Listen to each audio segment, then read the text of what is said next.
Hello, everybody. Hope everyone is doing well tonight.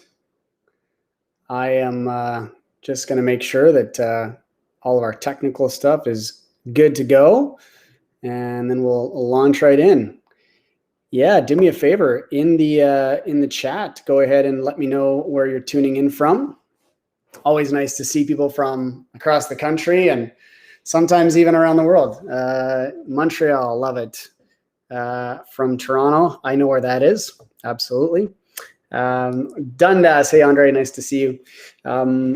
If you guys are tuning in for the first time, welcome. We're gonna spend some time together tonight. I really want to cover some tangible things that you guys can take away from tonight's session. I want to talk about the fastest way to grow your real estate portfolio. I want to teach you how to make quick cash in real estate investing. And I want to show you a strategy that I discovered a couple of years ago that really changed a lot of things for me. And I'm going to break that down.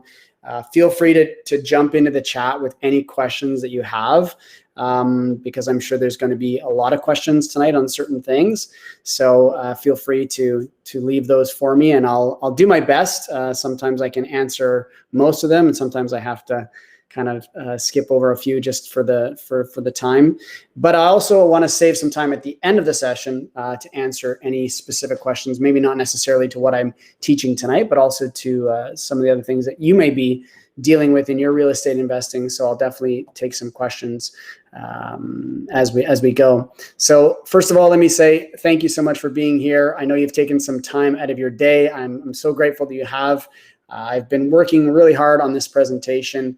I know that you'll find some value in it, no matter whether you're a first-time investor or whether you're a very experienced investor. There should be something for everyone in tonight's presentation. I wanted to, just say that I've been in real estate for 19 years, and I'm constantly learning new things, which I'm so grateful for.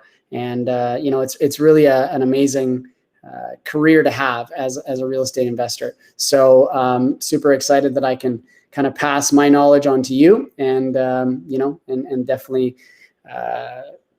share my years of experience in just this short amount of time that we have together. So all right, well, let's do it. Let's jump right in here.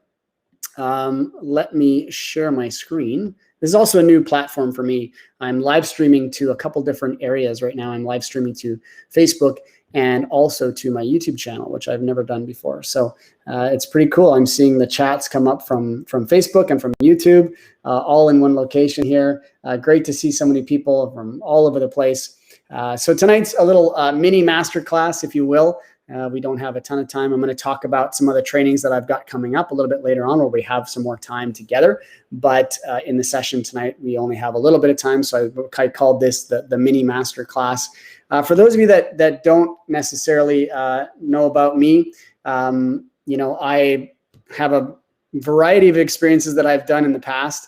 I used to be a contractor for a little bit of time. I was a behind-the-scenes contractor on HGTV's Save My Reno, and CityLine used to bring me in as their regular in-house renovation expert before the pandemic. I was a regular on The Goods as well, which is a CBC lifestyle show. I just I had such a fun time doing those things, for sure.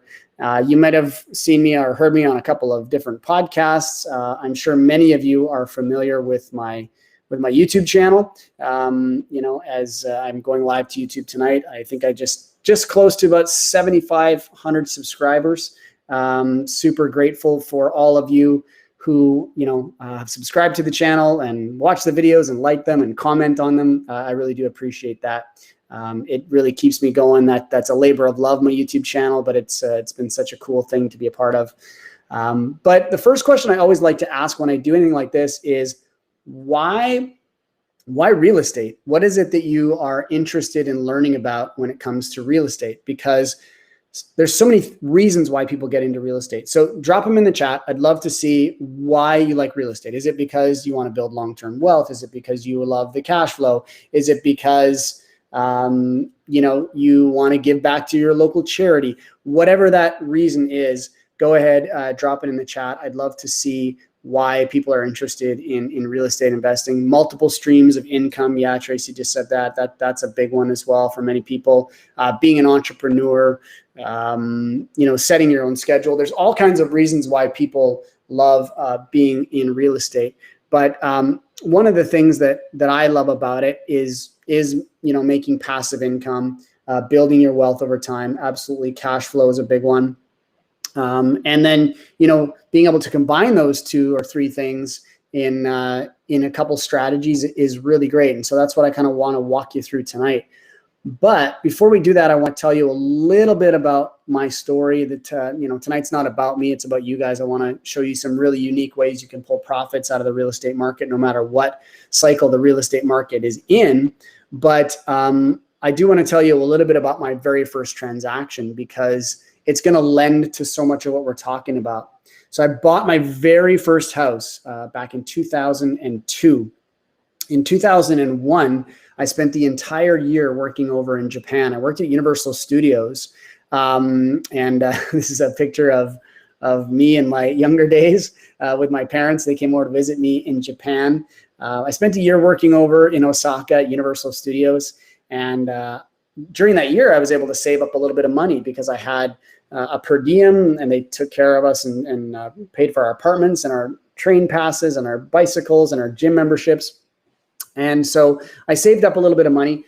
I came back to Canada at the end of that year, and I thought, what am I going to do with this money? I didn't know what to do. I didn't have any experience with investing, whether that be real estate investing or the stock market or anything. But all I really knew is that I wanted to buy a piece of property, because that people had said that that's, a good way to make money is the real estate market. And so I ended up buying this little property, in Alberta. I was living in Toronto at the time.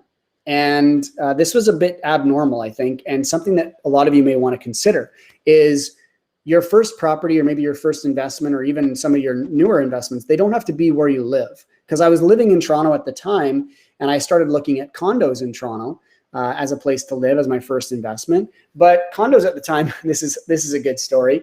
2002 in Toronto, I was looking like right downtown, young in college, for those of you that are from Toronto, 650, 700 square foot condos. The price of those condos was around $200,000. I thought that was crazy. I thought, who would pay $200,000 to live in 600 square feet? And I didn't think the prices could go any higher. I wish I had bought 10 of them. But if I had bought that house at $200,000 or that condo at $200,000, I would have been what they call house poor. And all of my money would have been going towards my living expenses. And I didn't really want to do that. And so I went back to Alberta, and I bought this little house here, because I grew up in Alberta. And we talk about real estate being something where you really want to do it on a basis where you know exactly the street by street level of those properties, right? And so Red Deer was really the only place that I knew that intimately. And so I went back and I bought this little house. It was from a builder. I bought it 4 months later. I came back and it was complete. It was a beautiful little 2-bedroom bi-level, 2 bedrooms upstairs, and the basement was unfinished. And how I thought I was going to be successful in this property is I thought, I'm going to buy this house, I'm going to finish the basement, I'm going to sell it, and I'm going to make some money. So I would love to hear what you guys think I paid for this property in 2002 in Red Deer, Alberta. Go ahead and drop that into the chat. And there is a slight delay here, so I want to see some of those responses. 50K, all right, that's the first answer. What else? What else you guys got for me? How much do you think I paid for this property? 69, 50. All right, I think it's people are like remembering what Alberta's doing. $130,000. Harry and Elaine, have you been cheating? Have you seen my presentation before where I talk about this property? Yeah, I paid exactly, $129,900. So you're not exactly correct, but that's pretty darn close. I paid $130,000 for this property back in 2002. And, I came back, like I said, it was complete. And I thought I was going to do some sweat equity on this property. I was going to hang some drywall and do a little bit of carpentry, because I didn't have a lot of skills at the time. So I hired all these other people to finish the basement. And so what happened was I thought, okay, I'm going to spend the time and energy to finish the basement. I was hoping to sell it. So I bought the property for $130,000. I spent $20,000 on renovations, finishing that basement. And it wasn't a basement apartment. It was just a regular finished basement. Spent $20,000 finishing that. And then I wanted to sell it. So I was in for $150,000 and I wanted to sell that property for $175,000. That was the fair market value of this property at the time. But I couldn't sell it. In fact, you look at this picture here, you see the for sale sign on the front lawn. Well, that property sat on the market for 2 months. I could not sell it. And it wasn't because I didn't do a good renovation. It wasn't because the market wasn't doing well at the time. The problem was I bought this house from a builder. And the builder had lots of properties in the neighborhood still available. So why would anyone pay me $175,000 when they could go directly to the builder and for the same price as what they paid me or could pay me, they could buy directly from the builder. They could customize their own floor plan and paint and cabinets and countertops.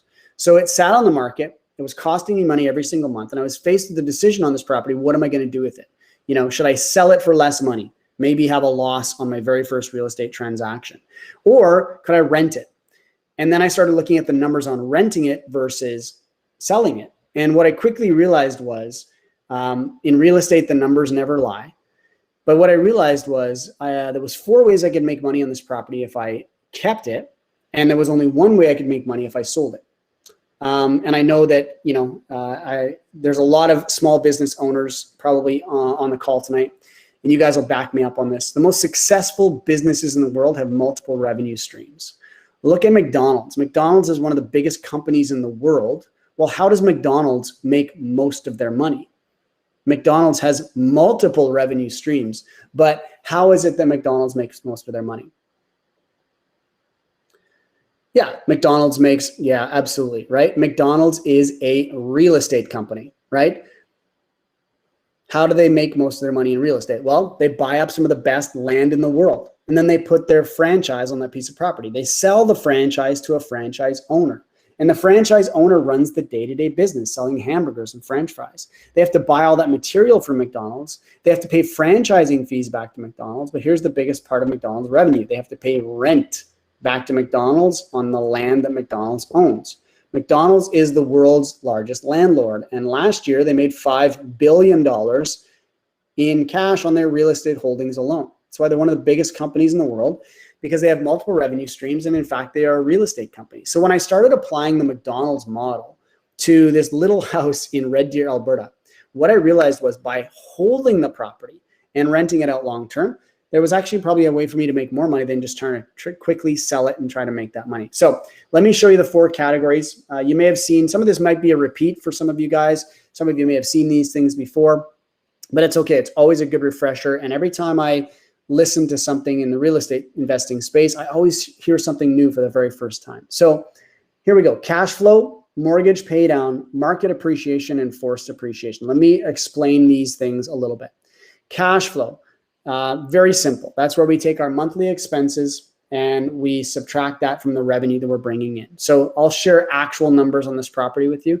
In 2002, I had $1,300 a month coming in rent on this property, and I had $1,000 of expenses. That'd be my mortgage, property tax, utilities, insurance, property management, all of those repairs and maintenance and everything. That was all my expenses added up to $1,000, and I was getting $1,300 a month in rent.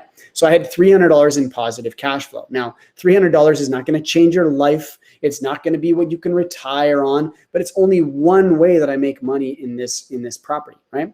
The second thing there is mortgage pay down. Mortgage pay down is, you know, most of us have mortgages on our rental properties. And when we get that statement at the end of the year that the lender issues to us, the mortgage is always broken down into those 2 categories, principal and interest.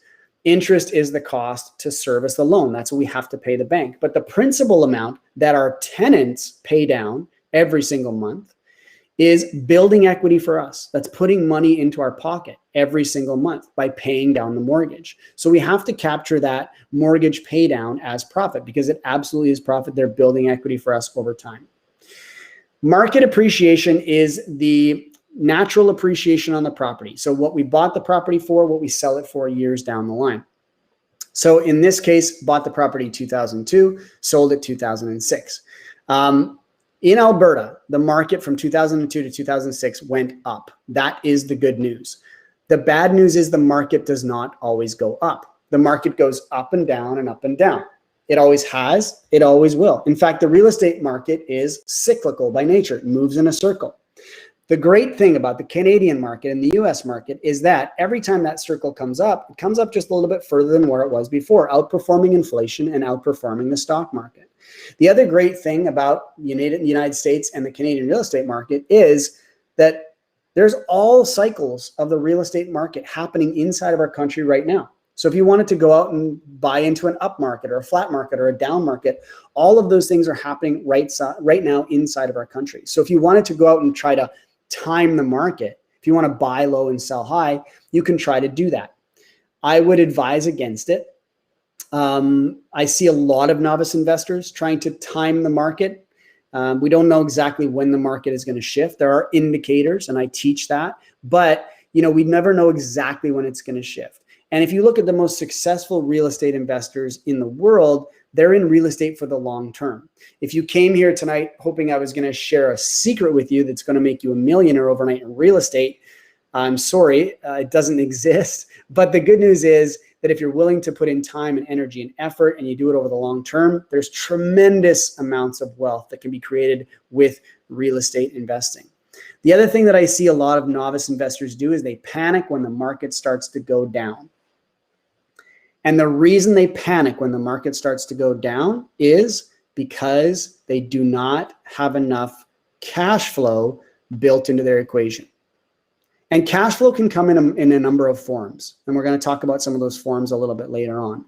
But that's the number one reason why people panic when the market starts to go down. Because if you have positive cash flow and you've planned for the down times, if the market starts to go down, what do? You just hold on to your property. You wait for that downturn in the market to pass. And you can only do that if you have positive cash flow, right? Because if you've got positive cash flow, now you as an investor, you control that entire transaction. So when the market starts to go down, you just hold on to the property. You wait for the market to start to tick back up again. And if you want to sell it, that's when you sell. But now you control the property with positive cash flow, and you don't have to worry so much about what's happening in the market.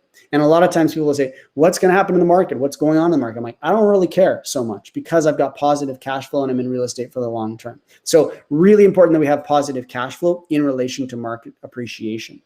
And the last one there is forced appreciation. Forced appreciation is what we do to our properties to increase the value of our property. So what's the number one way that we can force appreciation on a property? Drop it in the chat. What is the number one way that we can increase value of our property? Yeah, absolutely. Through renovation, right? Through improving the property, right? So when we're looking at forced appreciation, if you look at those numbers that I shared with you earlier, for those of you that are just tuning in, I bought this property for $130,000. I spent $20,000 on reno, right? So now I'm in for $150,000, and I was going to sell that property for $175,000. That was the fair market value. Well, that $25,000 in value that I created, kick out the wife. That's a good one. But not endorsed here on my channel. So when you look at that $25,000 of value that was created, that was through that renovation that I did by finishing the basement. That created that lift. That's the forced appreciation. So forced appreciation is great, and it's what gets people really excited about being in real estate. But look at the graph here.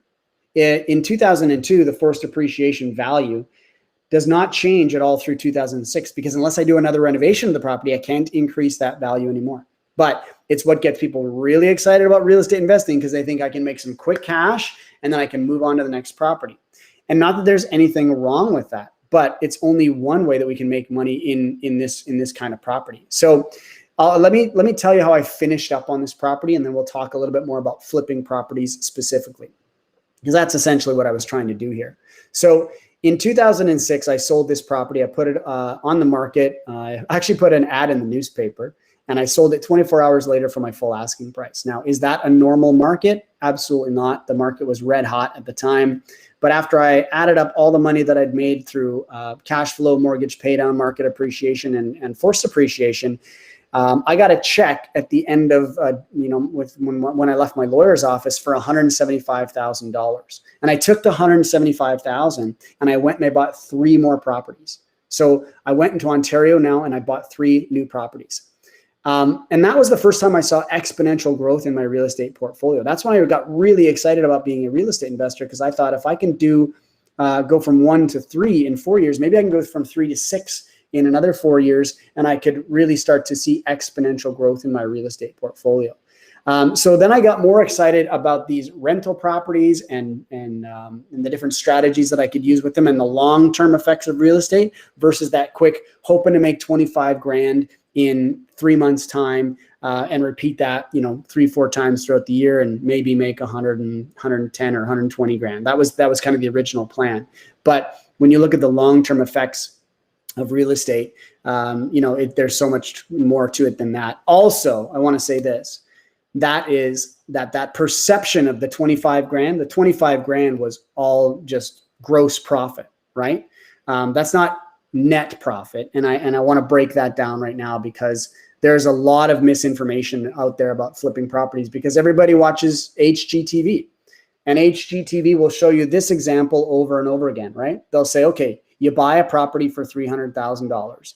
You put $100,000 into renovations, and you've got $400,000 into that property.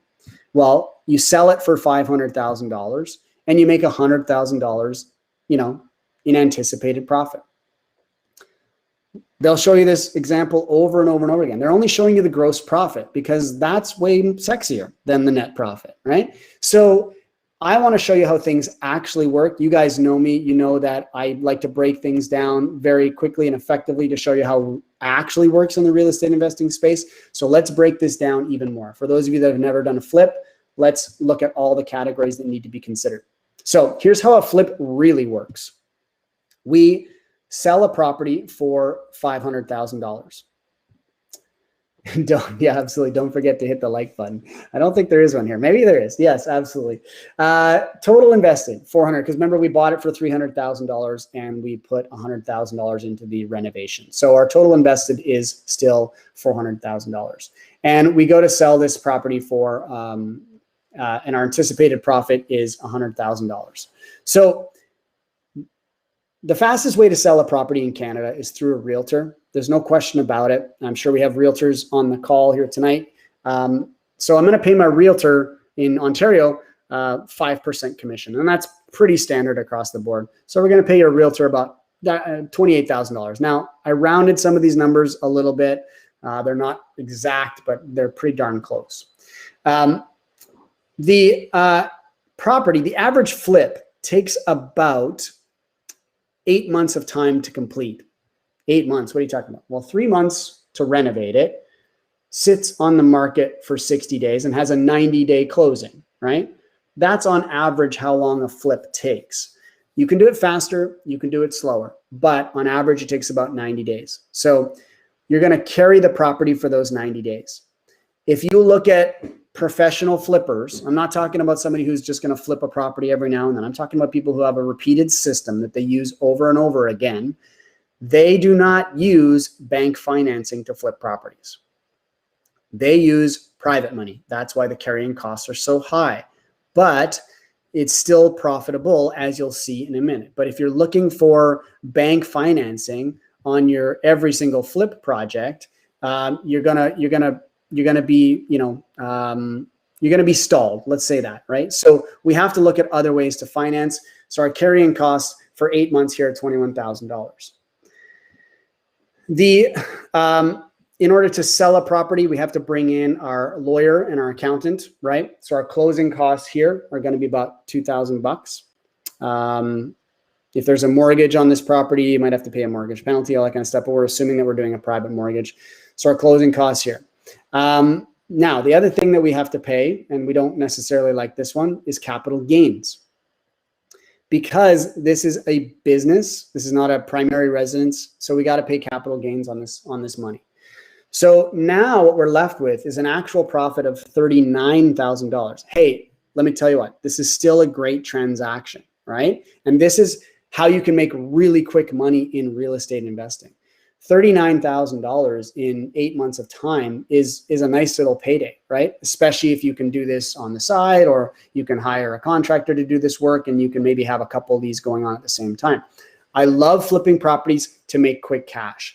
When we talk about cash flow in our business and in our real estate investing, we often think about monthly income coming in for rent. Well, flipping properties can be another way to generate income. It doesn't always have to be in the form of cash flow. So, but I want to show you how flips actually work, so that you are not, basically going out and thinking that you're going to be making $100,000 on a property like this, because that's not exactly true. So this is how a flip works. But I want to show you something a little bit different, and some of you may have seen this already. This is what we call a BRRRR. Buy, renovate, rent, refinance, and repeat. So I'm going to go through those flip numbers. I'm going to put those up on the left-hand side just for comparison's sake. So in the BRRRR, it's going to be almost exactly what I basically BRRRR'd my very first property. I just didn't even know what I was doing at the time. It was more of an accident that I BRRR'd it. So let me show you how a BRRRR works, because it's similar, but it's a little different. So let's say we still have this same property, right? We buy it for $300,000.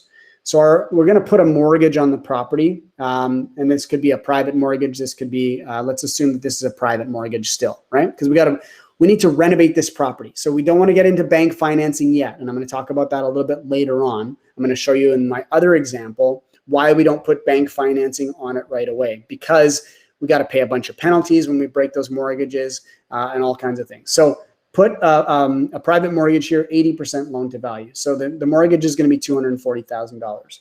Now, in order to do this, we need the down payment money and we need the renovation money, right? So again, these are like sort of simplified numbers.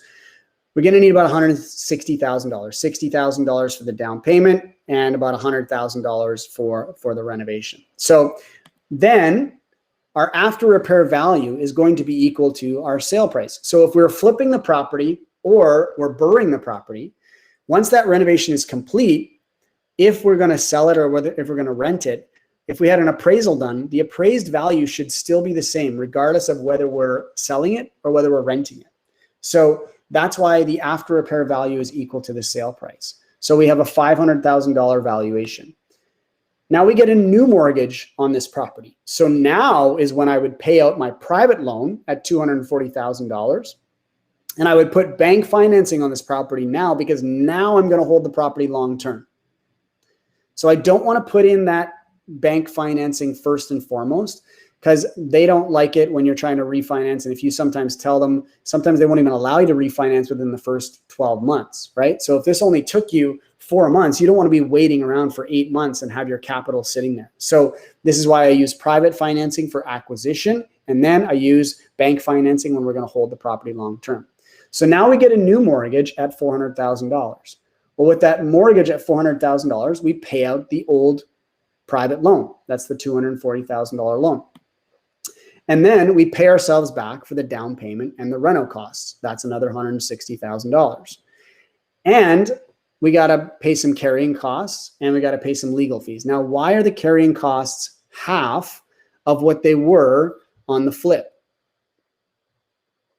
Why are the carrying costs half of what they were on the flip?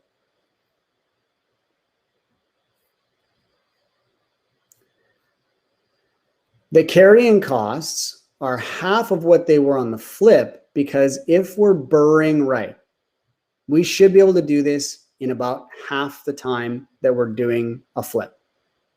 We still need the first 90 days to renovate this property, and then give yourself 30 days to find a tenant. But at that point, now you've got a tenant in the property, they're paying rent, you've got revenue coming in, and now you can go through your refinance. On the other side, on the flip, we had to, 90 days to renovate, 60 days on the market, 90 days for closing. That's when we get our money. So in the BRRRR, we can do this a lot faster, right? So we can cut our carrying costs in half. So we're going to be looking at about half the carrying costs. Now, here's a little fun little question. How much capital gains am I going to pay here? on this transaction?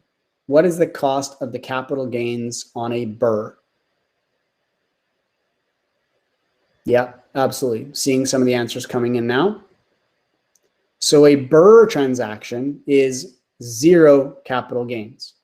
The other thing we don't have to pay is we don't have to pay realtor fees because there's no realtor involved in this transaction, right? Once we have it, we BRRRR it, then we basically don't need to involve our realtor. We don't have to pay the government any money. Why do we not pay the government any money on this transaction? Because the ownership has not changed hands. The government of Canada says a taxable event in Canada is a sale between two parties. This is not a sale between two parties. This is a sale between one party, right? You're basically still on the title. You're still on the mortgage. So there's no change of ownership here. It does not trigger capital gains. So what we're left with is $10,500 in this deal.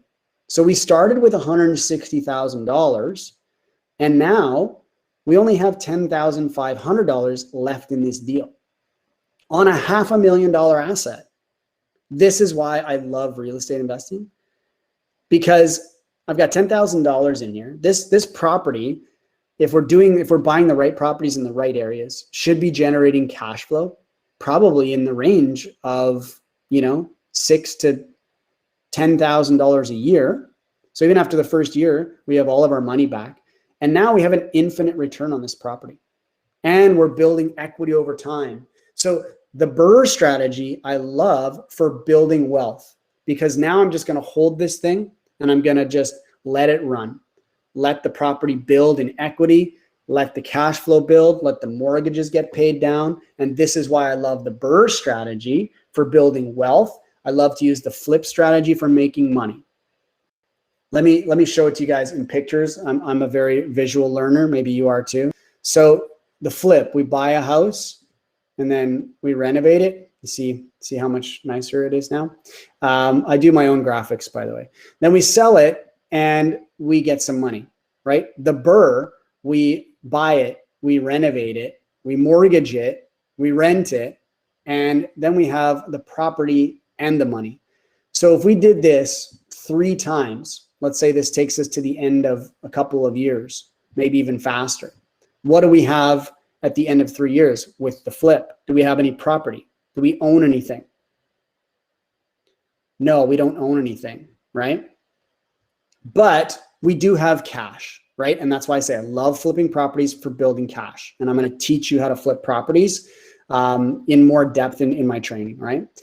But in the BRRRR, what do we have there? We have 3 properties now in the portfolio. We have some cash, right? Or less cash left in the deal, right? And then those 3 properties have positive cash flow. The mortgages are being paid down. They're appreciating with the market. And we've got that forced appreciation element that we created as well. So those 4 profit centers we have with our BRRRR. And now we get to use one of my favorite words in real estate, and that is leverage. I love leverage. It's one of my favorite things to use in real estate. If you look at the most savvy investors in the world, they're always using leverage. So people always ask me, well, how do you build your portfolio quickly? Well, you use leverage, because now I have 3 properties in my portfolio. Now I can go out and buy additional properties. I don't need to go to the bank. I can go to a private lender and say, hey, I want to borrow some money. He says, well, what do you have for assets? And he or she is going to look at my assets and say, okay, you've got 3 properties that are generating cash flow. They have equity in them. Yeah, I'll give you a loan to go and buy another property.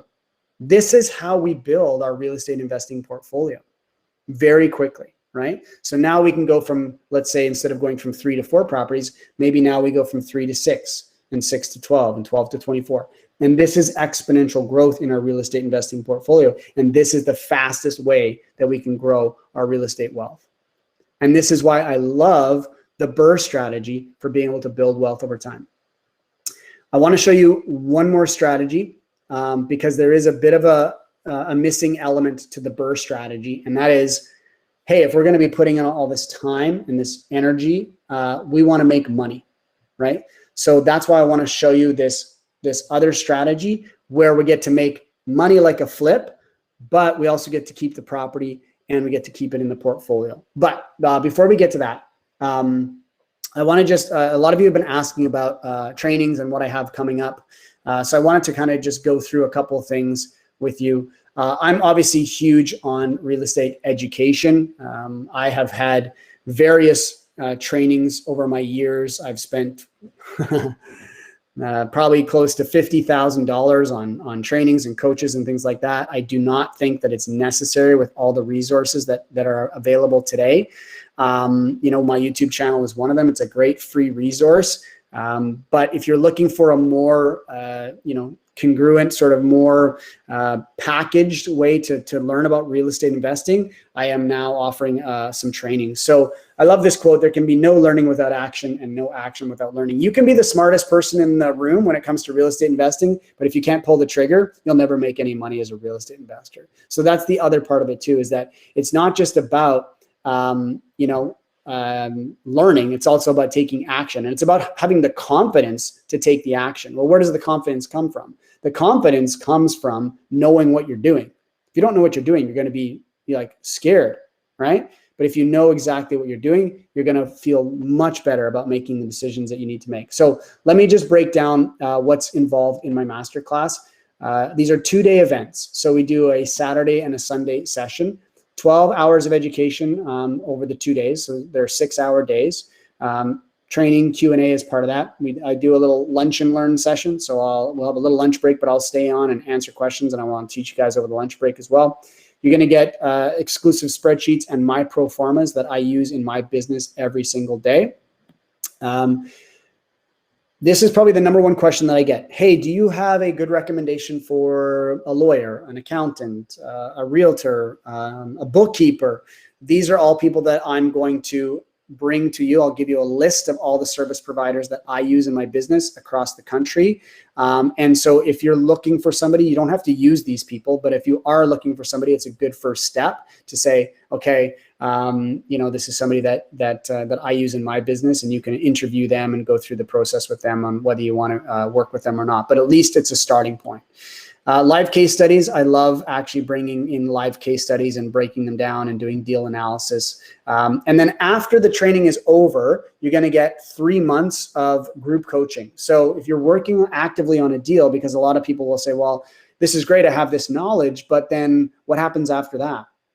Where's the support? And so I'm going to jump on a call every single week with my students. You can bring me deals. You can bring things you're working on, and you can say, hey, can we analyze this property? Hey, what do you think about this? What do you think about that? So it's an opportunity for everyone else to keep learning, but it's done in a group setting. And this is part of the training. So after the training is over, you'll have this 3 months of group coaching, 1 call per week that we'll dedicate to that.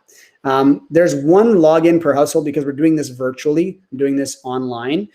Basically, if that's you and your business partner, or you and your life partner, whatever that is, you don't need to buy more than 1 training session. If you're in the same household, you just get 1 login per household. You're good to go. You can sit around the computer.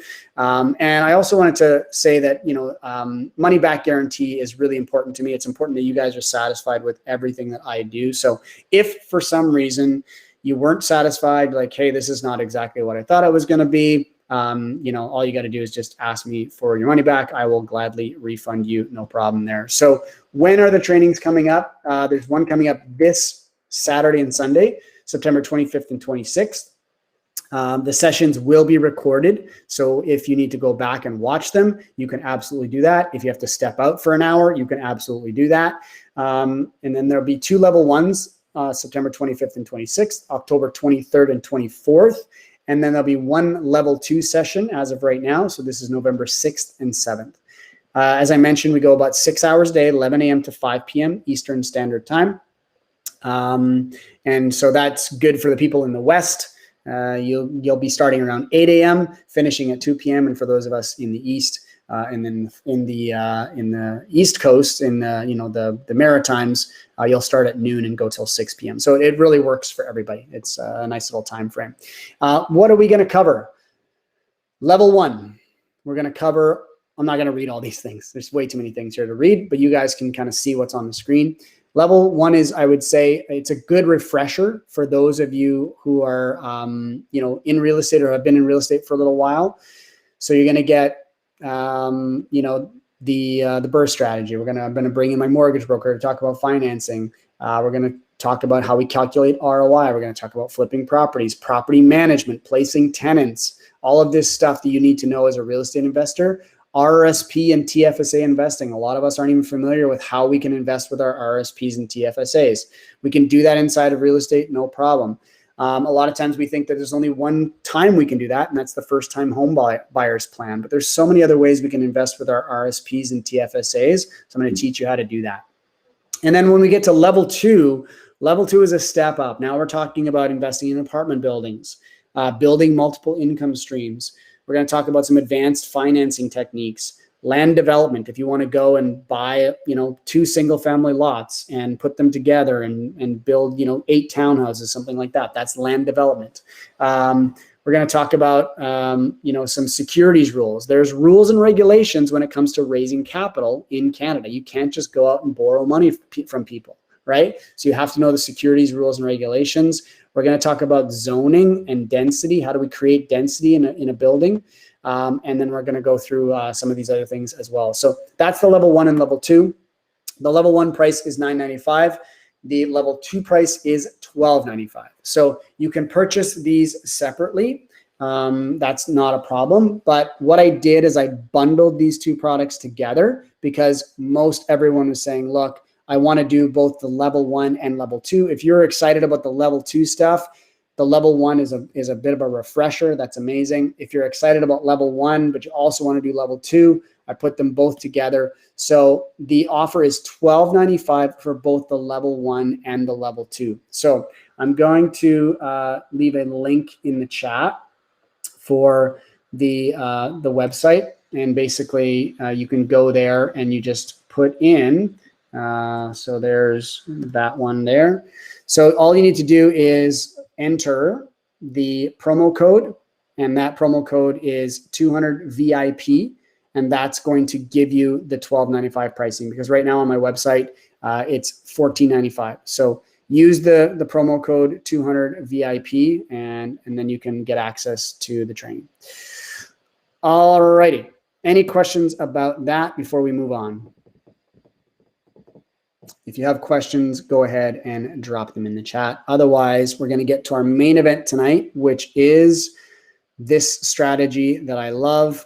If you already purchased at $14.95, no, it's not too late. I will 100% honor that, absolutely, because you showed up tonight. So I will gladly refund you the difference. I'll make that correction on your stuff. No problem at all. Thanks for letting me know. Yeah. All right. So let's move on and talk about this strategy that I want to show you guys, and I'm so excited about. All right, so a little case study. So I bought this property a few years back. This property is in Red Deer, Alberta. As I mentioned, I have a portfolio of properties there. Why Red Deer? I'm very familiar with Red Deer. I grew up there, and I know the areas very well. And the price of real estate, honestly, is significantly less than here in Toronto. I have an Ontario portfolio as well, but definitely I still like to invest in Alberta. So I saw a picture of this house, and I made an offer. Okay, so when you build a system, and this is why I teach this, you got to build a system, because once you build a system, you can literally take a look at a property, a picture sometimes, and say, make an offer. So why was I able to see this house and make an offer on it? Because I know that this is a 1950s, 60s bungalow style house, right? And I know that this kind of property generally has a front door and it has a back door or a side door, and the back door or side door often lead right to the basement. So I know very quickly by looking at a picture of this property that I can put a basement apartment into this house. So I can now have 2 revenue streams coming in on one property. Right? So when you get really good at this, you'll be able to do the same thing. So here's what I see a lot of investors do. They look at a property, a picture of it, they get a listing, then they want to go to the property, they want to look at it, then they want to go back, think about it, and then they want to go back and see it again, and then they want to make an offer after that. Well, guess what? That property's been sold already, if it's a good property. This property was on the market 4 days. I made an offer without actually stepping foot into the house or even stepping foot in Alberta. So the reason why this is so important is because just start making offers. Don't be afraid to make offers. How much does it cost to make an offer on a property? A conditional offer on a property? How much does it cost to make a conditional offer on a property? Nothing. Absolutely. Make offers. Make all kinds of offers, right? And then do your due diligence, not the other way around, right? So make an offer, tie up a property, and then do your due diligence, which is what we did. So here was my offer. I said to these sellers, I said, okay, I want 10 days conditional. The 10 days, I'm going to find out if I can get financing. I'm going to do a home inspection, and I want to check with the city, the municipality, to make sure that I can put a legal basement apartment in this property. Because if I can't, because there's restrictions on some of the neighborhoods. So if I can't put a legal basement apartment in this property, I'm not interested, right? And I can back out before the conditional period is over, move on to the next property. So that's my due diligence. So this property we bought under market value. We tenanted it, and it's been cash flowing for us very well.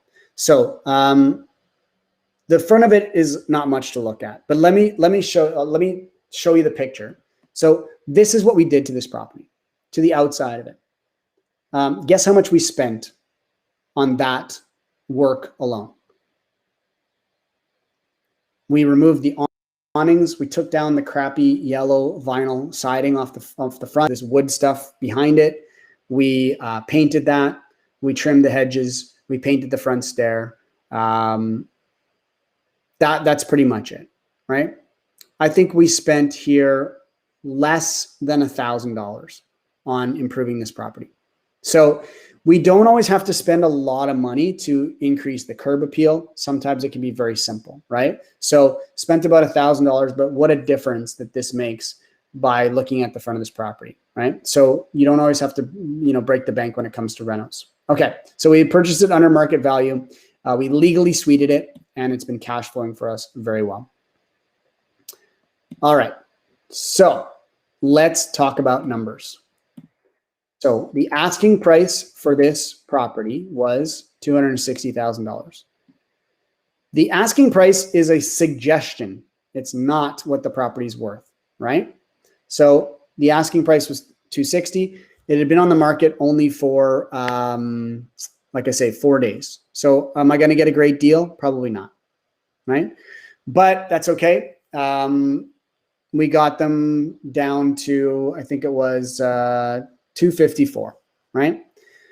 $6,000 off. That's fine, right? Now I get to do my due diligence. In my due diligence time, now we go and we find out from the city, can we put a legal basement apartment in here? Absolutely we can. We get financing on the property. I didn't go to an A lender. I went to a B lender. A B lender, I wanted a 6-month term, right? So there's a cost to going with a B lender. It's slightly higher, more expensive, right? But that's okay, because I'm not going to hold this property long-term right now. So I just want a short-term loan, but I didn't want to go private because I didn't need to. So I'm going to pay the least amount of money with a B lender, but it's going to give me a short-term, right? So I got financing approved. And then I did a home inspection. Home inspection is always last for me because home inspection, there's a cost to it, obviously. So I want to wait to see if I'm going to move forward with the property, which when I know that I'm going to do that, okay, well, now I'm going to go and do a home inspection. So home inspector was great.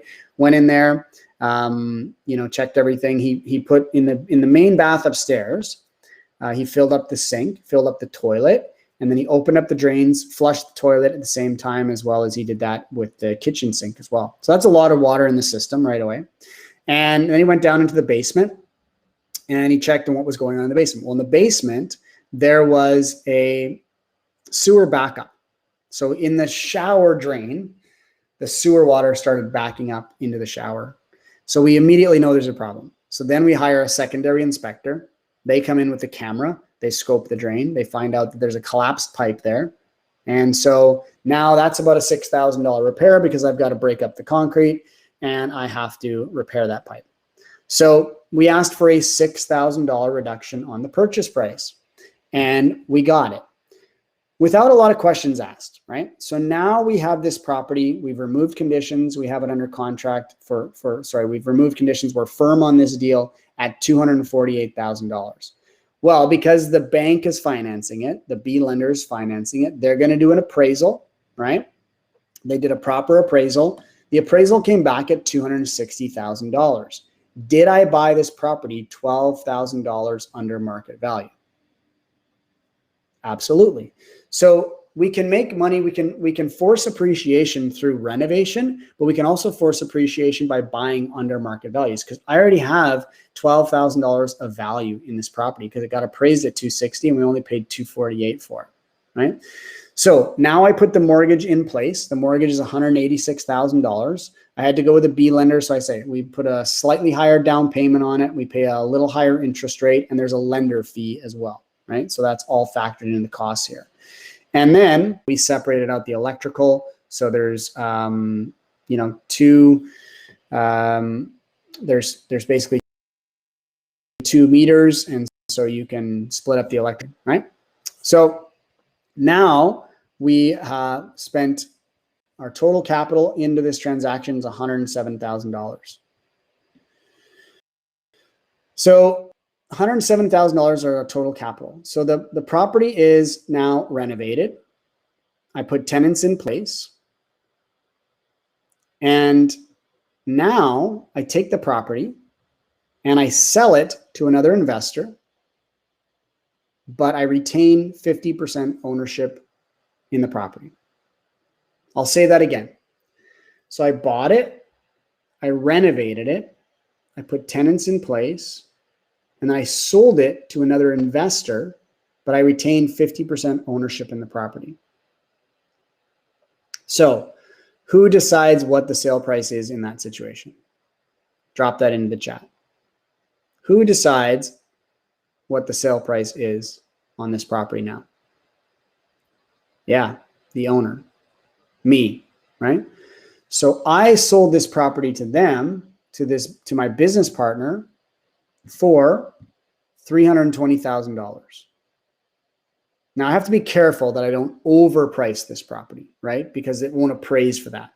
So I got to be really careful about selling it for too much, right? I can't say it's going to be worth 400 grand because it won't appraise for that, right? So now I sell. So I'm selling this. So we draw up a purchase and sale agreement. This is not a BRRRR. It's a different kind of strategy. It's not a BRRRR, right? This is now changing ownership. I owned the property before, or my corporation owned the property before. Now I'm selling it to another investor. That new investor goes out and gets a mortgage. They put financing on the property, long-term financing. So they went out and got a mortgage with an A lender. They get A lender rates. They put 20% down on the property. So they had to put down $60,000, $64,000 with closing, and probably was around $70,000, something like that, right? 66,000 like that. This is in Alberta, so there's no land transfer tax, right? Remember that. So my investor is in for about $66,000. And I am now getting a check for $320,000 because I sold this property to the investor. I pay out the original mortgage, right?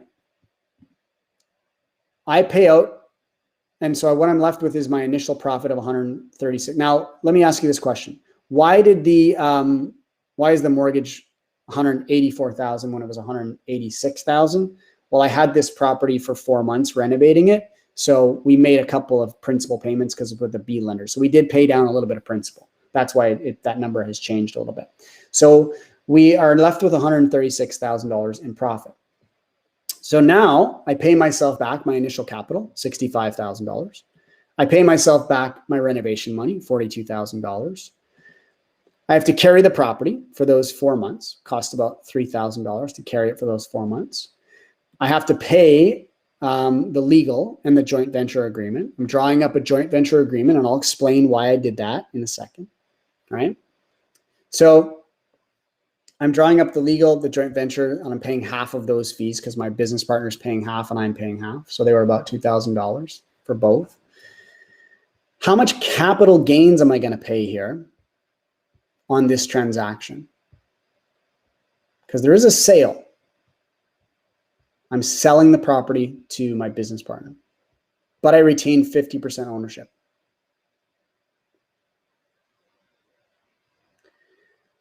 There's actually, yes, and some people are, Saif, I hope I'm saying your name right.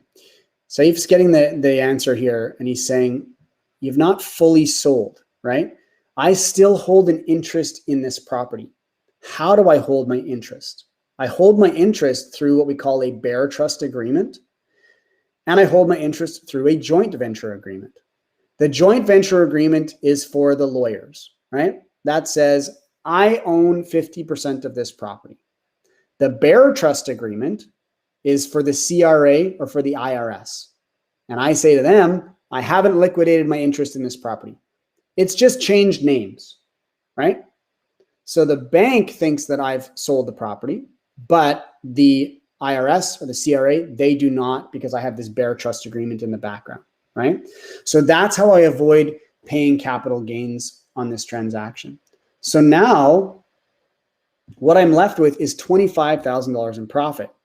And this is the reason why I love this strategy, because not only did I get all my money back, but I also got paid on this transaction. I got paid $25,000. So it's like a flip where we get to, turn over the property. I can do this over and over again, but it's also like a burr because I still own this property moving forward. And I made $25,000. So here's what I did with $25,000. The $25,000 I split in half, and I gave my business partner $12,500 as a cash back on closing. So remember I said that he had to put in about $66,000, something like that. Well, right away on closing, I gave him $12,500 back. I didn't have to, but I did, because that's about building relationships. That's about reciprocity. I want to use this business partner over and over again on future transactions. And if they get a check for $12,500 on closing, do you think that they're going to be in a much better position to want to invest with me again? Absolutely. Okay, couple questions coming in now. So you saved on land transfer tax and capital gains. So this is in Alberta, no land transfer tax, right? Capital gains, yes, saved on capital gains because there's no disposition of the asset as of yet. Take care of the property. Yes, great question. I absolutely am still responsible for managing the managers. Do I personally manage this property? No, I don't. Do I manage my property manager? Yes, I do. So the person on the other side of this transaction is a passive investor. Are they answering the phone calls when they come in from the tenants? No, the property manager is doing that. There's an issue. Is that property manager going to call me, or are they going to call my business partner? Are they going to call me, right? I'm the working partner here still, right? So I'm the one still managing the transaction. My other partner is just literally a money partner. He wants to be involved in real estate investing, but he doesn't want to do any of the work that I want to do. So I went out and found the transaction. I dealt with the renovation. These are my team in Red Deer. Like, I have all of the expertise. So I'm the working partner. My money partner is just like, hey, I want to be invested in real estate, but I don't necessarily want to do any of this kind of stuff. Do you want to be partners, right? So don't you need to pay capital gains on the sale price purchase, sale price minus the purchase price, divided by 2, since it's deemed disposition by adding, selling half to your JV partner? Yeah, good question, Elena. This is something that is a question for your accountant. My accountant has, basically you're selling half of your interest. So in a situation like this, there may be some capital gains that we set aside. If the government looks at it and says, yeah, you have to pay, let's say you disposed of half the asset, you got to look at that and say, you definitely need to pay capital gains on that portion. But also remember here that there's not a huge capital gain here, because there's not a ton of value that we've created. So, but we avoid the majority of that by having the bearer trust agreement. So why would this passive investor want to give up 50% ownership on this property? Well, they would want to give up 50% ownership because they don't want to do any of these active things. And let me show you how this actually works in reality. Because here's the numbers on the rental property, right? because that was just a renovation. Now this is a cash flow generating asset. So the gross operating income is $25,000 a year. Why is it an odd number? Well, because we factor in vacancy, we factor in all these other things. The operating expenses, those are the things that we pay for as an owner. So it's important that we have, I like to try to keep my operating expenses as low as possible. So that's why we put in the separate electrical meters. We do as many of those things as we can to eliminate as many costs as we can. So that brings my operating expenses down. Debt service is the mortgage, right? So we pay $12,000 a year on the mortgage. So my cash flow on this property is $48,888 on a yearly basis. So the cash flow is about 45 grand a year. The mortgage gets paid down about 6 grand a year. This property is in Alberta, right? So for those of you that know Alberta, there has not been a lot of appreciation over the last few years, but you have to compare apples to apples when you're talking appreciation. Revenue properties appreciate at a very different rate than single family dwellings. A property that generates income will generally appreciate a little bit faster, especially if it's a single family dwelling in a neighborhood of single family dwellings. I'm seeing this like 2 to 3% pretty consistently. That's also in line with inflation, right? So on average, generally the property values are going to go up at that rate. So, but I stay very conservative, especially in Alberta, maybe 2-3% that I'm using for my appreciation numbers. So, and then the first appreciation is what we did to that $25,000 that I showed you from the last slide. So this is the year one profit. So my business partner and I split this money. So as I mentioned, I gave him $12,500 of that forced appreciation. He gets half the cash flow, half the mortgage pay down, half the natural appreciation. Now, mortgage pay down and natural appreciation, we don't get to realize those things until we sell the property, but it's still profit, right? It's still money that we're making.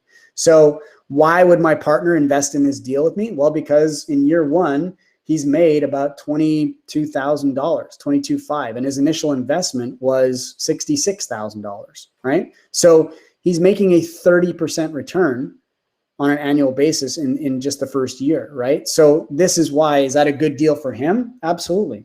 So, when you find these kinds of transactions that you can do and you can repeat this system over and over again, you'll find that you have partners. Now, those partners are not necessarily easy to find. And the question I get all the time, so there's my return, right? My return is infinite here because I have no money in this transaction. I have literally $0 in this. In fact, I made $12,000, right? So when we're talking about how do we find passive partners, well, that's all about marketing. That's all about creating a reputation. That's all about having experience. Those are all the things you need to be able to do in order to be able to attract those kinds of partners, right? You can start with friends and family. That's definitely the avenue that most people pursue when they're getting started. But eventually you're going to hit a wall, I would say, with friends and family. So you're going to want to be able to start marketing outside of that. Now, I'm not actively marketing. I'm just talking about, having a bit of a presence. People know what you do. They might be seeking you out to say, hey, I've been seeing what you're doing on social media or whatever. I'd love to have a conversation about maybe partnering with you on something. That's why I teach this at the workshop. It's not only just about the strategy, but like I say, how do you have the confidence to do this? And how do you really go after and find the right kinds of partners for these kinds of transactions? So this is just one transaction that we use partners in. But, I just kind of wanted to show you this strategy as a way that's a little bit outside the box. It's not a simple strategy. I would say this is more like on the intermediate or advanced side when it comes to real estate investing. But it's something that I love because you can use the same capital over and over again. And you can do these kinds of transactions one after the other. Okay, any questions here about this specific strategy? Because if not, I wanna move on. But I want to just pause for a split second to see if there's any questions about this strategy.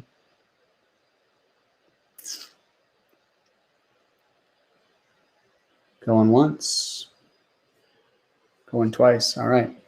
Either I did a really good job of explaining it, or you guys are like, I don't know what just happened. All right. So let me go back to the trainings. What happens in the case of a loss? Great question. So in the case of a loss, I'm assuming you're meaning if there was negative cash flow or if there was a cash call. That is absolutely the same situation where I am now contributing 50% of that as well. Okay, so we're 50% partners on wins and losses, right? So really important that you understand that, because it's not just, hey, I've got a money partner and if everything's good, we're splitting profits. But if everything's bad, you're also splitting contributions. So that's a great, great question, because it's really important that you know that as well. And that's why it's important that we do it properly. Can you be the working partner when the property is outside of your residence? Toronto and the GTA is very pricey at the moment, or would you advise to build that team outside of my area first? Yeah, great question. Absolutely. I don't live in Alberta. My family's all there, but I don't live there. So you can definitely pull together this kind of transaction and build a team in another market. There are some people on your team that are going to be national or sometimes international.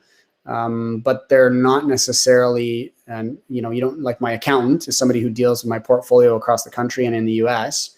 But lawyers are local. You need somebody who's licensed in your local area. But I have a Toronto lawyer that I deal with. And then I also have lawyers that I use in Alberta. But you got to build your team in those local markets. But once you've done that, you don't necessarily need to be in those markets, because you're right, Toronto is crazy pricey. And that's why a lot of investors look outside of their home market to start investing. Bear trust and a joint venture agreement. So bear trust. So the question I get a lot is like, well, how do you protect your interest? What if my business partner wanted to just sell the property and take all the money? Well, we have a joint venture agreement, right? The joint venture agreement is a legal document that says I own a portion of that property. So if my business partner ever tried to sell this property out from underneath me, you can register the joint venture agreement on the title of the property too. So when a lawyer does a title search, they would see a joint venture agreement registered on there, and they would read the joint venture agreement and say, oh, there's actually another owner on this property. So they have rights to this property. Okay, so let me see. No connections, no inheritance, no education, turning 18 in a few months. That's the trifecta. There you go. You think I can house hack my way to financial freedom while not earning the largest income? Absolutely. If you are somebody without any money or connections or inheritance or education, then you need to learn the strategies that don't require any money. That's wholesaling, that's joint venture partnering, that's syndication. Those are all strategies that literally require zero of your own money. So you have to learn and perfect those first.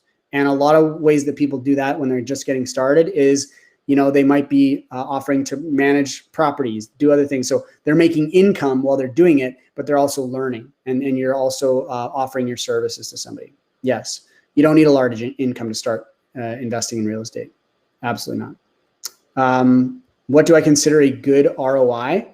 That's subjective, but I would say,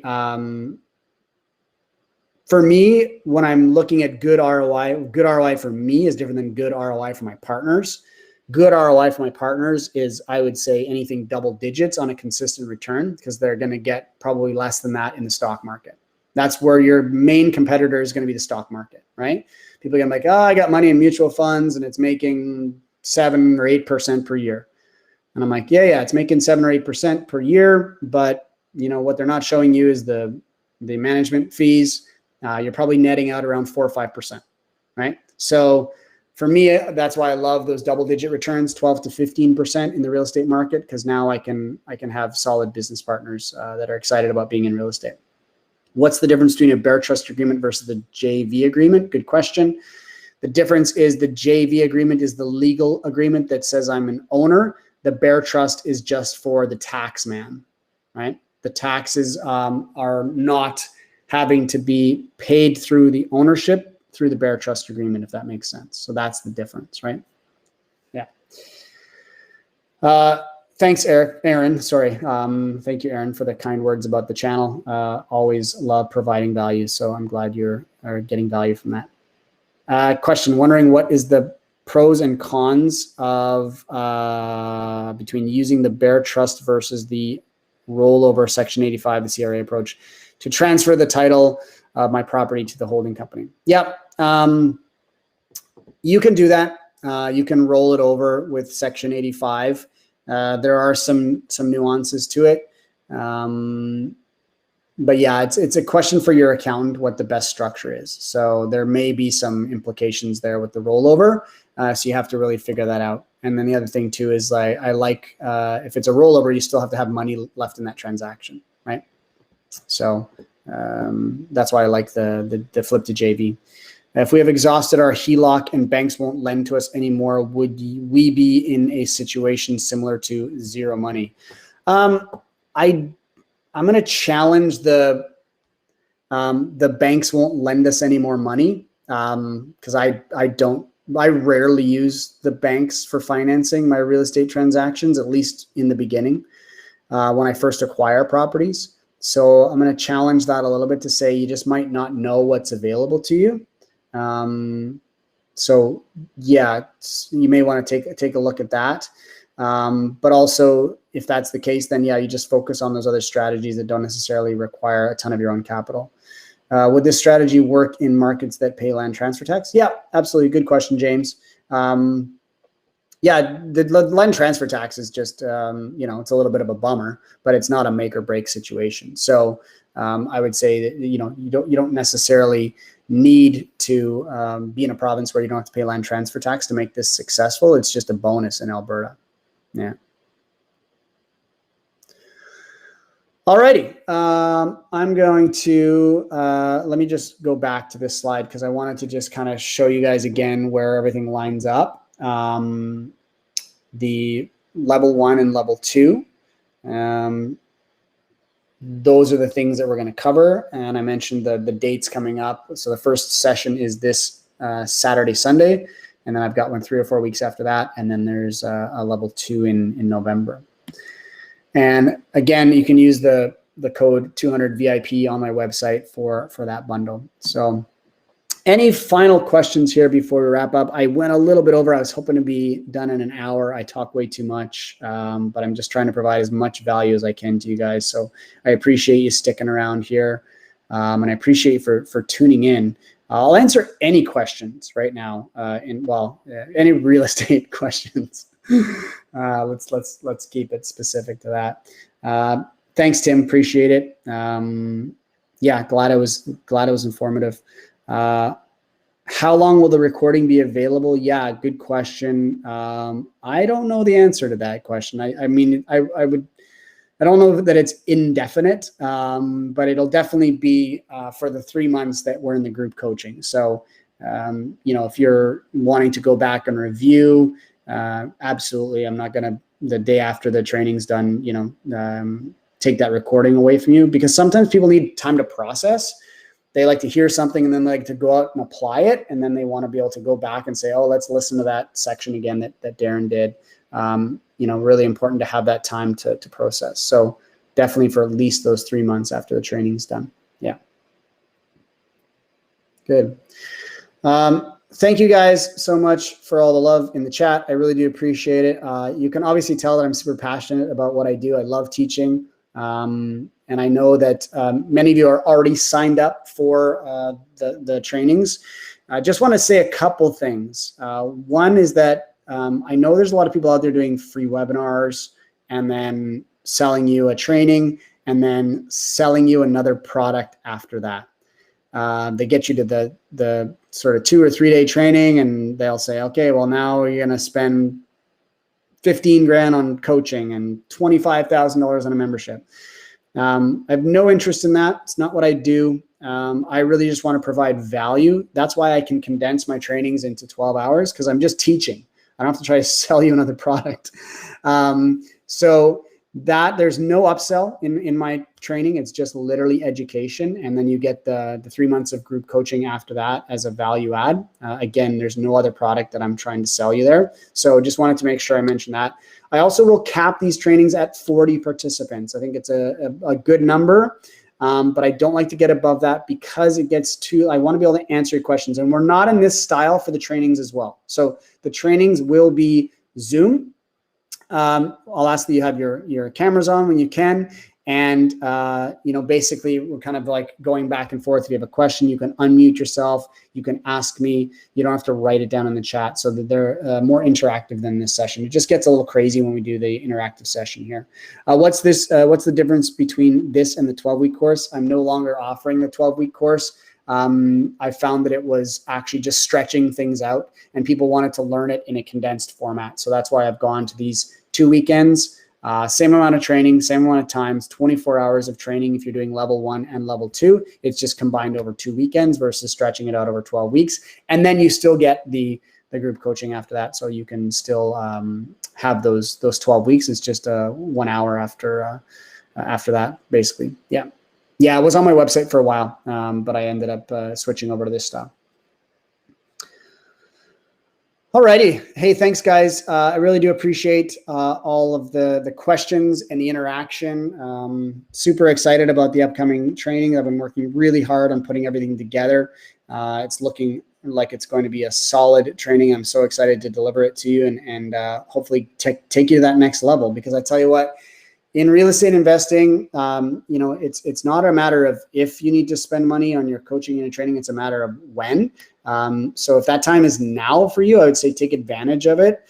It's nice that we're in this virtual format. A lot of us are working from home and we're looking for some distractions and things like that. So if you've got the ability to do it now, that's one of the major things that I hear a lot of people say is like, it's not the right time for me.